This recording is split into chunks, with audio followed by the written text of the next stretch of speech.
In a move that could break a tense legal stalemate, New Mexico Attorney General Raul Torres filed a petition Monday seeking the removal of the McKinley County District Attorney from office for failing to adequately do her job. The month-long search for a missing Army veteran from Virginia ended in tragedy after Taos County deputies uncovered evidence that he was murdered and dismembered near Tres Paredes. The Albuquerque office of the National Weather Service has already issued more than 180 flash flood warnings this year, a pace that could match or even surpass last year's record of 278. And Albuquerque's Indian Pueblo Entrepreneur Complex has been awarded a $200,000 grant from Lowe's to fund long-awaited landscaping upgrades around its facility. From the Albuquerque Journal, this is the leading news. I'm Gino Gutierrez. It's Tuesday, August 19th, and I'll have more on those stories in a few moments, plus a look at Albuquerque's weather forecast on the other side of this break. This episode is brought to you by the Kirtland Partnership Committee, supporting the Kirtland National Security Complex since 1995. With 109 mission sets across 52,000 acres, Kirtland Air Force Base sits at the heart of innovation, national defense, and global security. KPC is proud to champion military value, economic growth, and quality of life for service members and their families. Learn more at kpcabq.org. KPC, mission-focused, community-driven. In a move that could break a tense legal stalemate, New Mexico Attorney General Raul Torres filed a petition Monday seeking the removal of the McKinley County District Attorney from office for failing to adequately do her job. With more on this development, I'm now joined by the Journal's Capitol Bureau Chief Dan Boyd, who's been following this story. Dan, as always, thank you so much for joining me. You bet. Thanks for having me. So Dan, as I mentioned at the top, you've been covering this saga involving District Attorney Bernadine Martin of McKinley County, and we know the Attorney General has been investigating her office. So is this petition to remove her from her position kind of the culmination of that investigation? Yeah, we've known for about 2 months ago, we learned that the Attorney General had launched this investigation into the District Attorney in McKinley County at the request of Governor Michelle Lujan Grisham, but we didn't know much about how that investigation was going or kind of what it would lead to. So today was a significant development. The Attorney General's office filing a petition with the state Supreme Court seeking her removal from office, which is a pretty big step to remove an elected official from office in New Mexico. It's something that hasn't happened often, and now we'll kind of see how the Supreme Court case plays out. But certainly, as you mentioned, this is an issue we've been following and a pretty significant development today. And Dan, the Attorney General is accusing Bernadine Martin of not really doing her job, but what exactly are the allegations he's alleging here? Yeah, so under state law, there's pretty strict criteria, pretty strict circumstances that you have to prove in order to remove a district attorney who's been elected, obviously, to the job. So a couple of those are gross negligence, gross incompetency, and that's kind of what this petition is focused at, that criteria. Specifically, the investigators talked to a lot of former employees of the office. They really cited a hostile work environment at the district attorney's office there in Gallup and said that basically she drove off a lot of staff attorneys, missed some important deadlines for filing cases, even in one case, even fired a staff attorney in the courtroom. So kind of just led to the situation that they're currently in, which is no staff attorneys and 2 contract attorneys handling most of the work for that office, which has, generated a lot of the concerns from legislators about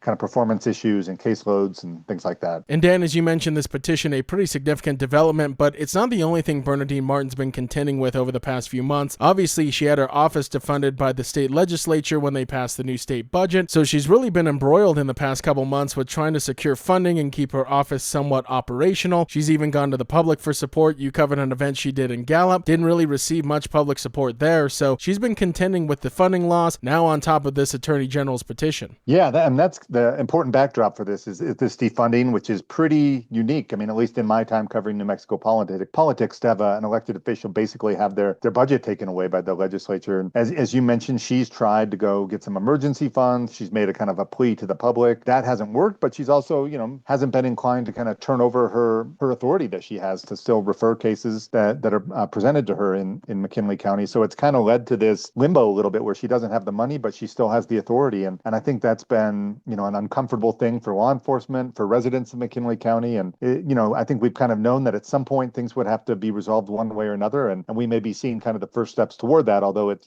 far from a done deal. And Dan, I'm curious, what is Martin's defense against these allegations? Do we know, or has she said anything about them? Yeah, we'll see. I reached out to her today and haven't gotten a response as far as her kind of reaction to this petition.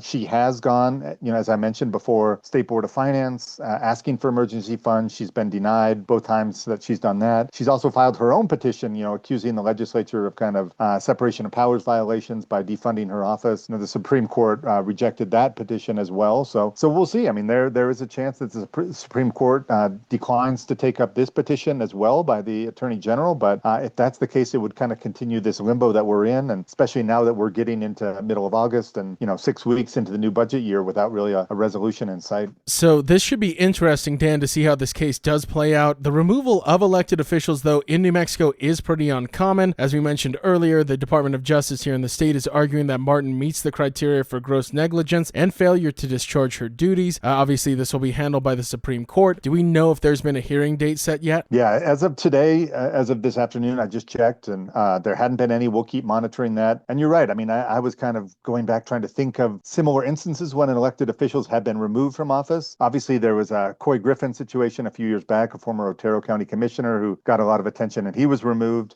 Going back, there was also a PRC commissioner that I had covered, in 2010, who was also removed from office. But I think it's fair to say this is pretty, not unprecedented, but pretty rare for things to get to this level. So it should be interesting to see, Dan, how this case plays out once it does reach the Supreme Court. Thank you so much for joining me and sharing the latest with us. Hey, thanks. Appreciate it. In other headlines from the newsroom, the month-long search for 25-year-old Army veteran Matthew McLaughlin of Virginia ended in tragedy after Taos County deputies uncovered evidence that he was murdered and dismembered near Tres Paridas. Authorities say two fellow veterans, Raynard Joyner, 23, and David DeGroat, 22, both wanted for military desertion, have been arrested and charged with first-degree murder and related felonies. Investigators say Joyner confessed to fatally shooting McLaughlin on July 25th, then dismembering and scattering his remains in plastic bags along US 64. He later told deputies DeGroat had coerced him into helping cover up the crime. DeGroat allegedly admitted to orchestrating the killing after harboring a grudge against McLaughlin, even threatening to kill Joyner if he refused to participate. McLaughlin, who moved to New Mexico last year with the two men and his puppy after leaving the Army, was reported missing on July 31st. His family, who traveled from Virginia to search, grew suspicious as the suspects repeatedly changed their stories. Authorities say key evidence was recovered with the men's cooperations after their arrests, confirming their grisly crime.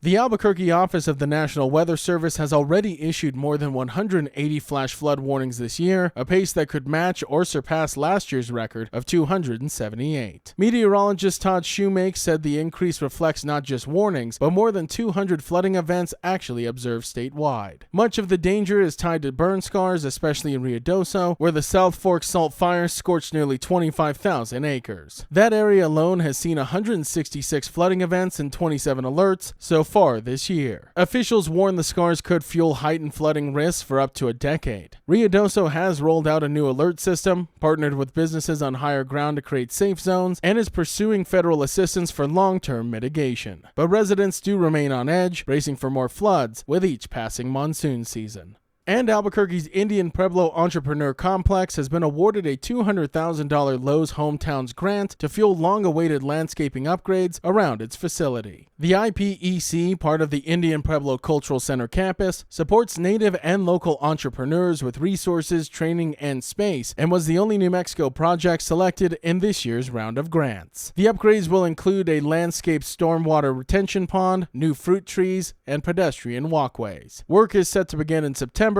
and wrap up around November 1st, providing both aesthetic improvements and better connectivity between the complex and the broader campus. The funding comes as the IPEC expands. Its first 7,500 square foot building opened last fall, with future phases to include refrigerated storage and converted workspaces by 2026. Currently serving about 25 entrepreneurs, the complex expects to grow to 50 as the facility expands. Leaders say the improvements will not only enhance the campus visually, but also strengthen cohesion and community impact. The leading news is powered by the journalism of the Albuquerque Journal. If you enjoy hearing all of the stories we share with you here daily, please consider becoming a digital subscriber to the Journal by utilizing the discount code in our show notes. Every subscription helps support local journalism and allows us to provide you with the news that matters to you. Now taking a look at Albuquerque's weather forecast, a 30% chance of showers and thunderstorms does exist today, mainly after 3 p.m., mostly sunny with a high near 93. As for this evening, a 30% chance of showers and thunderstorms does exist before midnight, mostly cloudy with a low around 63.